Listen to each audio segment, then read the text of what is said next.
అంటే చాలా మంది వాళ్ళ భయాన్ని చేతగానితనాన్ని మంచోడు అనే పోతు పూసి లోపల దాక్కుంటారు.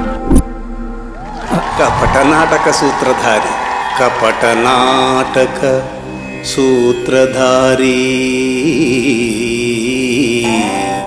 డైలాగ్ చెప్పరా? నువ్వు చెప్పరా. గిఫ్ట్ ఇచ్చి ఏదో చెప్తా అన్నారు, ఏదో చేశారు. రేపు ఇంకో గిఫ్ట్ ఇచ్చి చెప్దామని. ఇంకోసారి అలాంటి దరిద్రం ఇక్కడ చేయకు. సరే రేపు ఆ తొక్కలో నాటకానికి మనం ఏం చేయాలరా? నాటకం పేరు కృష్ణ ఘట్టం.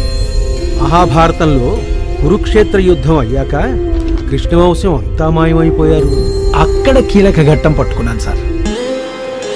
కృష్ణుడు సముద్రం ఒడ్డున పెట్టిన జాతరలో సాక్షాత్తు భగవంతుడు ముందే తాగి తందనాలాడి తిట్టుకొని కొట్టుకొని అలా కొట్టుకుంటూ గడ్డిపోతల్ని తీసి చరుచుకుంటుంటే కత్తులతో పొడుచుకున్నట్టుగా రక్తాలు కారుతున్నాయి. మందు మా తల్లి మత్తులో గడ్డిపోచ కత్తివూచ ఎలా అయింది అని అడగరేంట్రా?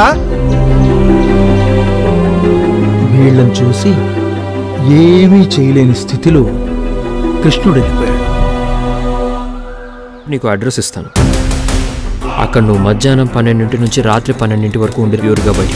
కొత్త నాటకం నేర్చుకోవాలి, రిహార్సల్ వేయాలి. మీరెంత త్వరగా నాతో పోటీకి సిద్ధపడితే అంత మంచిది. గుడిసెల స్టేజ్ నుంచి గెస్ట్ హౌస్ రేంజ్ కి ఎదిగిపోదామని మీ ప్లాన్, అంతేనా? అంటే ఎవరెవరు ఎలాంటి వాళ్ళు అలాంటి పాత్రలే ఇచ్చారనుకున్నామండి. ఇలా 10 మంది కొట్టకుండా చూసుకుంటానని చెప్తున్నాను. మీరు కొట్టేసుకుంటే నాటకంలో లాగా నేను బాధపడి వెళ్ళిపోతాను అనుకుంటున్నారా? నువ్వు ఇలానే ఏదో ఒకటి చెప్తావు కానీ వచ్చి మాత్రం సాయం చేయవు, అంతేనా?